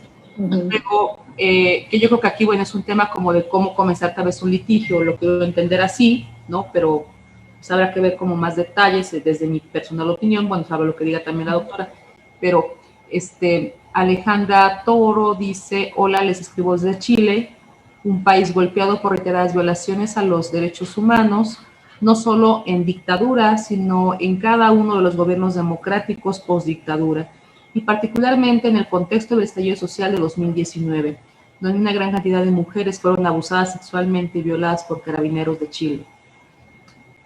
Es un no, que qué tremendo, ¿no? O sea, conocer, y sabemos, bueno, esta historia que para nosotros como latinoamericanos el golpe de la moneda nos convoca a una historia latinoamericana en común, ¿no? Vemos desde los carabineros hasta los policías que reprimieron a las chicas ahorita de la normal, esta normal que están siendo de Chiapas, me parece, ¿no? Que están siendo hostigadas, criminalizados, que fueron encarcelados, ¿no? En ese perfil que no ceja su autoritarismo, ¿sí? Y la utilización de la violencia sexual como una herramienta represiva de la autoridad y del monopolio de la fuerza por parte del Estado, ¿no? Gracias por recordarlo, lo recordamos con una gran, todavía con una gran indignación, porque cuántos casos, ¿no, Alejandra, han quedado, Alejandra Toro, impunes, ¿no? ¿Cuántos casos siguen quedando impunes, incluso ahora en el caso de las violaciones que sufren las mujeres, ¿no? Todavía tenemos ahí, pues, un gran trabajo que realizar, ¿no? Y relativa a dónde dirigirnos, pues en cada uno de los estados, dependiendo de cada contexto, en primer lugar es una obligación del Estado atender a una mujer que sufre violencia, ¿sí? Y en todos los estados, no solamente el Instituto de las Mujeres, sino las casas de justicia, tienen cuando menos la obligación de incorporar la perspectiva de género. Entonces, dependiendo de cada uno de los casos, ¿no? se puede acudir a estas instancias públicas, pero también les recomiendo buscar asesoría de organizaciones no gubernamentales que acompañan en muchos casos y acompañan no solamente con una perspectiva de mujer, sino con herramientas para que no sean criminalizadas, ¿no? Para que no sean hostigadas, para que puedan acceder a la justicia, porque toda la justicia, el acceso a la justicia es una asignatura pendiente, lamentablemente, ¿no? Entonces depende un poco de cada estado, de los órganos que tiene, del caso que tenga concreto, para poder acudir a una instancia que pueda ser jurisdiccional, ser un ministerio público o no jurisdiccional, ¿no? Ajá. Entonces, creo que en ese marco, hoy el Estado mexicano pues tiene mucho más herramientas, sin embargo, no siempre las mejores y las más adecuadas son las que cuando sucede un caso aparecen, ¿verdad? Pero bueno, en este caso sí pienso que las organizaciones no gubernamentales no dejen de consultarlas, porque muchas veces existe en alguna colectiva, en alguna mujer feminista, ese consejo que se requiere, y desde luego buscar las organizaciones del Estado, ¿no? Uh-huh. Claro, yo creo que es muy acertado lo que tú dices, porque no solamente es buscar al Estado, porque a lo mejor el Estado per se puede ser el propio denunciado, ¿no? Y el tema de que creo que en los temas hemos aprendido, y los feminismos per se son colectivos. Yo siempre sostengo, me refiero, me sumo a esa afirmación que siempre se ha dado, los feminismos son colectivos, o sea, el apoyo entre mujeres en esta forma de ver los feminismos, pues es una cuestión colectiva. Hay alguien que quiera apoyar a una víctima o a víctimas, lo más recomendable es que lo haga en red, lo haga en apoyo con otros colectivos, lo haga, digamos, en apoyo, como dice la doctora también, ¿no? O sea, en ambos puntos, tanto gubernamental como de los grupos, digamos, con quienes les inspire más confianza y seriedad, porque sí, yo creo que es una lucha, es una cuestión cuando se trata de defender derechos, lo más recomendable es eso, ¿no? Para que precisamente haya un acompañamiento, si es que así lo tienen a bien, por supuesto, quienes se asumen las víctimas o quienes son las víctimas, pues sí es lo más recomendable, ¿no? Oye, a Chile, ahorita hablando de Chile, porque lo malo y lo bueno, ¿no? Sí, ajá. Qué buena la participación de las mujeres, va a tener tenemos esperanza de que esa constitución, esa que ha esperado tanto tiempo, tenga esta perspectiva de género. Un saludo, Alejandra, desde Chile, con toda nuestra esperanza y con todas nuestras fuerzas. Tú que eres una extraordinaria politóloga, mi querida doctora Gloria, y yo, bueno, en mi parte jurídica, es un gran, lo que logró Chile, y de hecho ojalá que un día nos des una charla sobre eso, en cuanto al cambio de su constitución, pero el cambio de raíz, de no dejarla de la dictadura, que, ¿no?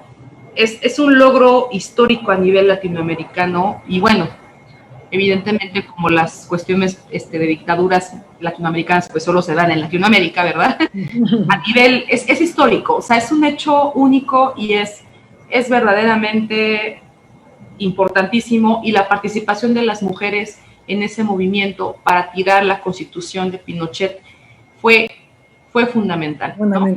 Fue fundamental, y están sembrando en ese país una democracia que yo de verdad creo que hay que mirar mucho en estas plataformas, de cómo estas luchas, y también al mismo tiempo nos están diciendo, en 2019 nos siguen agrediendo. O sea, es una construcción muy dolorosa de la democracia, pero creo que nos da mucho oxígeno en este sentido también, ¿no? No hay que dejar de lado, claro, quizás la Constitución de la Ciudad de México.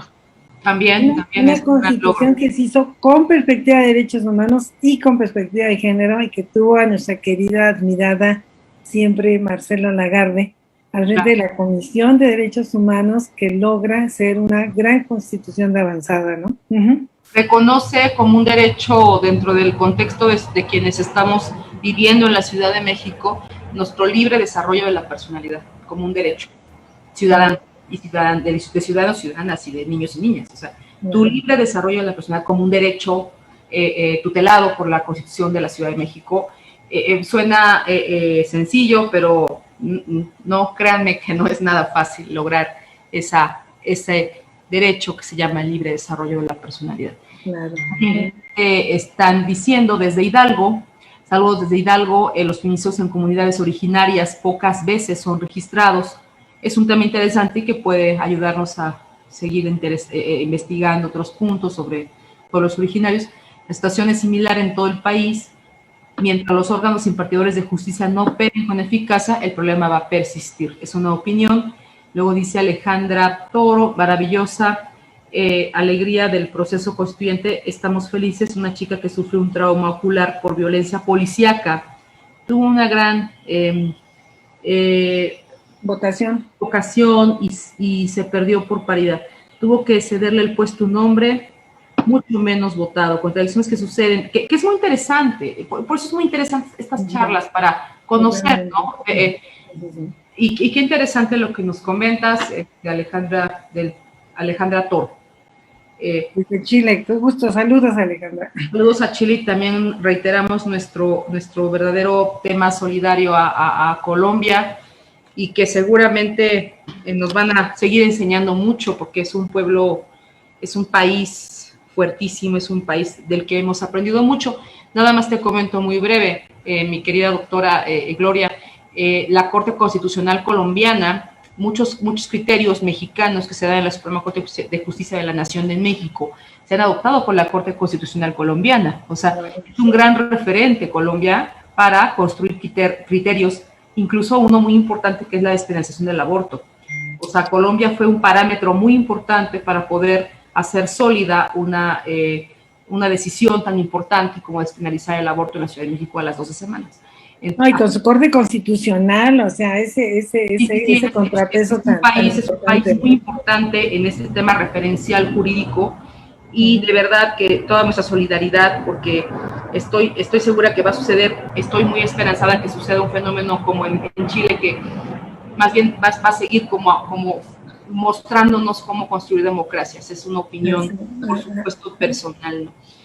Y un punto que yo quiero tomar, porque ya estamos, digamos, llegando al final. Yo quiero no dejar de mencionar a las compañeras de Baja California, Hidalgo, que nos han escrito Yucatán. Qué lindo, y ves desde México y hasta Chile, pues tener este placer de Yucatán, ¿no? Saludarlas a todas y agradecerles mucho su presencia.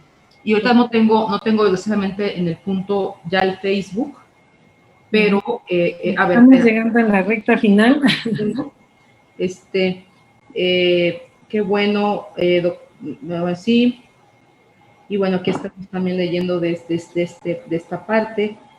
Y bueno, el otro punto que me interesa mucho retomar de tu comentario es como también nos dices que dijiste una afirmación muy importante, y aquí me gustaría que nos dijeras más. Dijiste darle a la democracia un verdadero sentido. Qué bonita frase, mi querida doctora Gloria. ¿Qué es para ti darle a la democracia un verdadero sentido? La palabra democracia es una gran palabra. Ajá, sí. Tiene que traducirse en el principio de igualdad, ¿sí? Recordemos que a Bobbio, porque le da la frase, que un país se mide, ¿sí?, por la situación de las mujeres, ¿no? Y Bobbio, que fue un gran especialista de los derechos humanos, basaba precisamente en cómo la democracia se puede valorar o no dependiendo de la situación de las mujeres. Y mientras la situación de las mujeres siga acrecentando, en lugar de superar el rezago histórico que tenemos, no logremos una participación efectiva, ¿sí?, y una democracia en todos los ámbitos, desde el ámbito de la familia hasta el ámbito de la universidad, hasta que hagamos efectiva todos los mecanismos también de la democracia, como es la paridad, ¿no? A veces con sus contradicciones, como marcaba pues, probablemente Alejandra en este ámbito de la paridad, ¿no? O muchas veces viendo a mujeres que logran llegar precisamente por la paridad y que no retoman la agenda de género, ¿no? Pero tenemos que llegar en situaciones de igualdad, no solamente porque somos más del 50%, sino porque es justo, ¿eh? Y en este ámbito, pues, el significado de una real democracia se traduce en los actos cotidianos, ¿no? En estas posibilidades de ejercer nuestros derechos plenos, nuestros derechos integrales. La universalidad implica que son todos y no nada más algunos de ellos, en todos los momentos y en una vida libre de violencia, ¿no? Con libertad y con una mirada de construcción, de ser nosotras precisamente las constructoras de nuestro destino, ¿no? ¿Sí? Y ese significado, pues para mí se traduce en este ejercicio pleno de la igualdad sustantiva para todas las mujeres, en la ley y en la práctica, querida. Yo creo que con la igualdad sustantiva que nos reivindica la CEDAW podemos reivindicar la democracia, una auténtica democracia que todavía tenemos que construir cada día y en cada espacio. Pues sí, totalmente lo suscribo. Y también, pues bueno, creo que esta tarde ha sido de verdad muy, muy enriquecedora. Y tenemos también otro tema que me gustaría mucho recalcar ahorita, que tenemos todavía un poquito de tiempo, unos 5 minutitos para cerrar. Cómo está esta cuestión de la construcción, desde que tú estás hablando de a principios del siglo XX, cómo se va visibilizando el tema de las mujeres. ¿Tú qué opinas? Retomo también incluso un comentario que hubo de alguien que participó.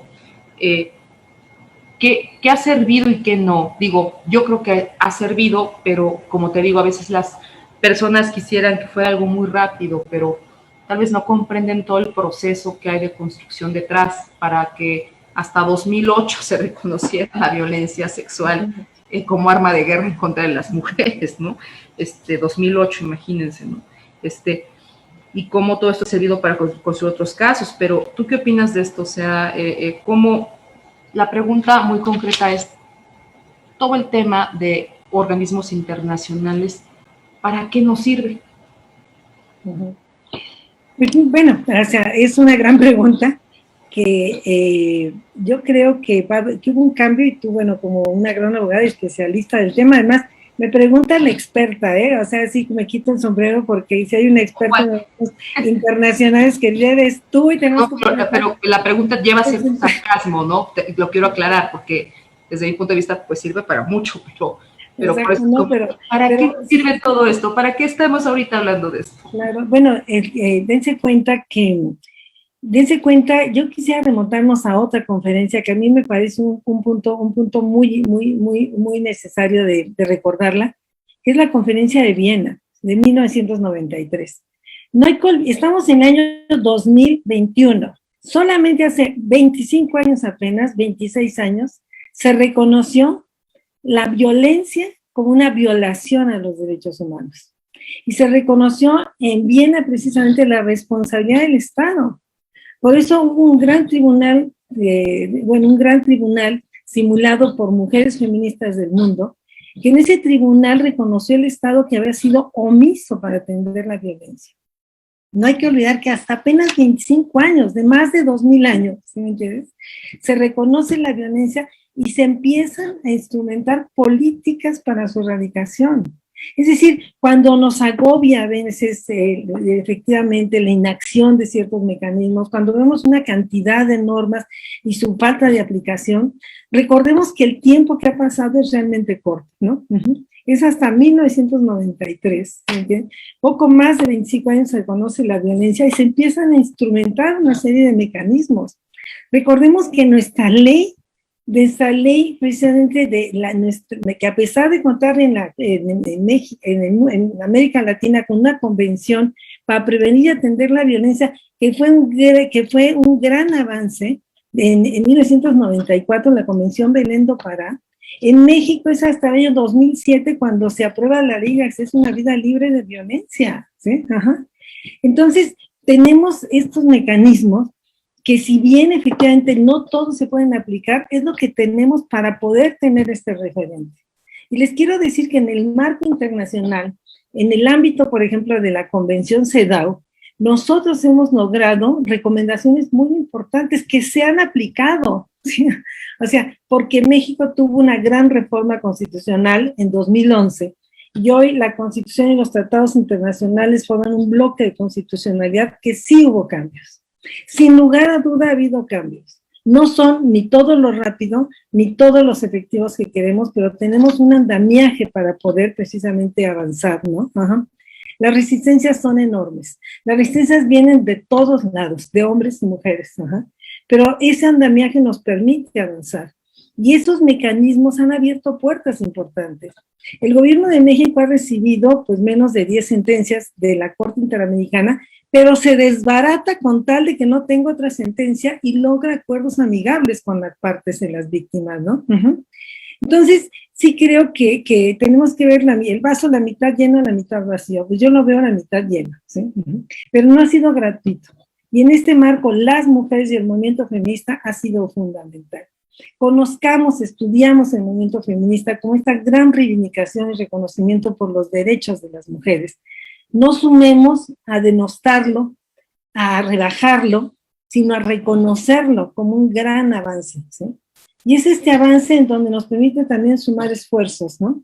Y donde hoy las colectivas jóvenes levantan la voz y transforman una universidad como es la mía. La Universidad Nacional Autónoma de México es un dinosaurio, ¿sí? Una antigüedad de más de 400 años que logra moverse y mover sus estructuras para buscar transformaciones importantes. Gracias a las colectivas, al valor que representan las jóvenes generaciones.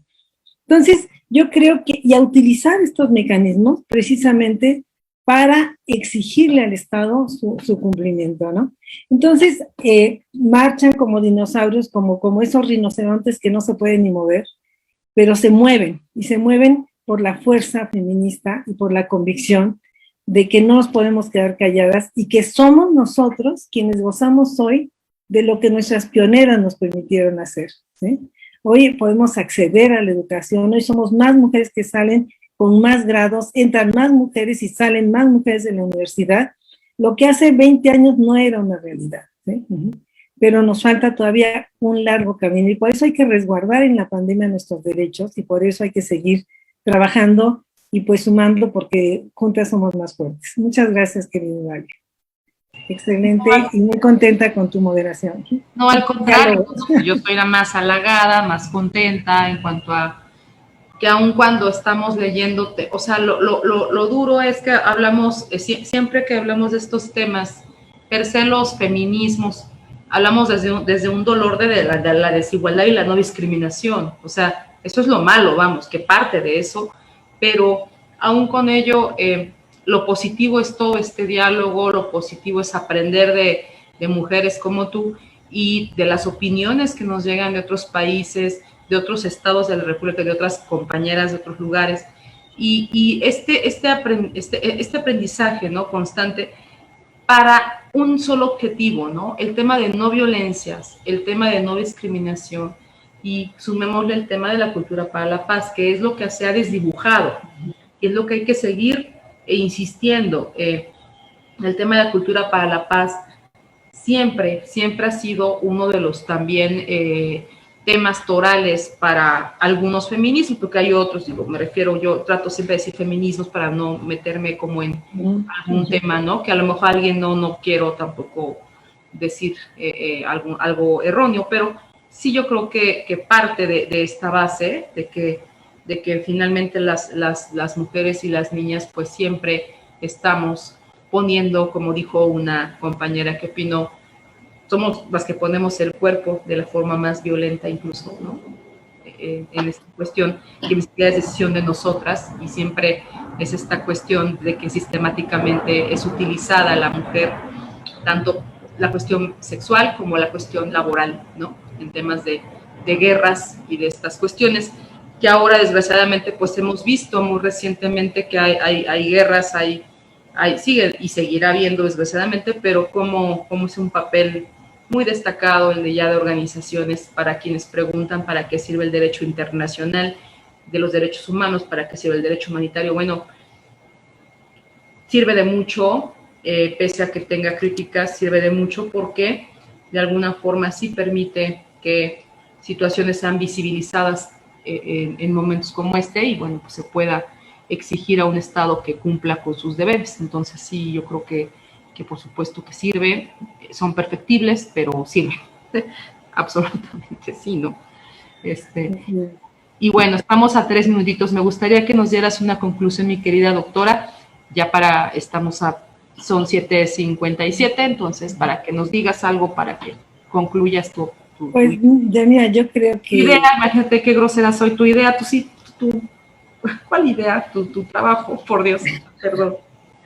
No, pues desde luego hoy no vimos sino algunas pinceladas de todo lo que representa esta palabra de 3 letras que es tan importante y que no puede ir sino, como le decía también recordando a Bobbio, sino de la mano del tema de la democracia y los derechos humanos, ¿sí? Bobbio nos hablaba de esta triada, no democracia, derechos humanos, paz, y también, bueno, en algunos textos agregaba la palabra de su tiempo, que era desarrollo, ¿no? Un desarrollo con igualdad, un desarrollo sustentable. Yo creo que todas y todas debemos ser educadoras por la paz, y en este marco, sin lugar a dudas, incorporar el enfoque de derechos humanos y el enfoque de derechos de las mujeres, ¿no? Cambiarnos de lentes para poder transformar esta realidad y convertirnos todos en educadores para la paz, los derechos humanos y la igualdad para todos. Yo quiero agradecerte a ti, al museo, pues esta invitación y este diálogo tan fructífero que he tenido contigo y con todas las personas que nos acompañan. Muchas gracias a todos y a todas. No, al contrario, gracias a ti por tu tiempo, al Museo de la Mujer, a la doctora Patricia Galeana, quien a partir de, bueno, directora del museo, te otorga este reconocimiento. El Museo de la Mujer otorga el presente reconocimiento a la doctora Gloria Ramírez, cátedra de UNESCO, cátedra de UNESCO de Derechos Humanos, UNAM-FEMU, por la conferencia El papel de la mujer en la construcción de la paz, en conmemoración del Día Internacional del Personal de Paz de las Naciones Unidas. 27 de mayo de 2021, atentamente, nuestra muy querida doctora Patricia Galeana, directora del museo. Y bueno, pues te envío un gran abrazo, querida Gloria Ramírez, qué importante trabajo, de verdad, y pues estamos atentas a todo lo que sigas construyendo en pro de la paz y que de verdad no es una palabra que debemos olvidar y que más bien tenemos que sumar a nuestro vocabulario común, porque a propósito, no la han excluido. Así es. Pues un abrazo para todas y hasta la próxima. Muchas gracias. Te abrazo muchísimo. Un abrazo igualmente, mi querida. Gracias a las compañeras del museo por todo su apoyo también. Igualmente. Buenas tardes, buenas noches ya. Muy buenas noches. Hasta luego. Hasta luego.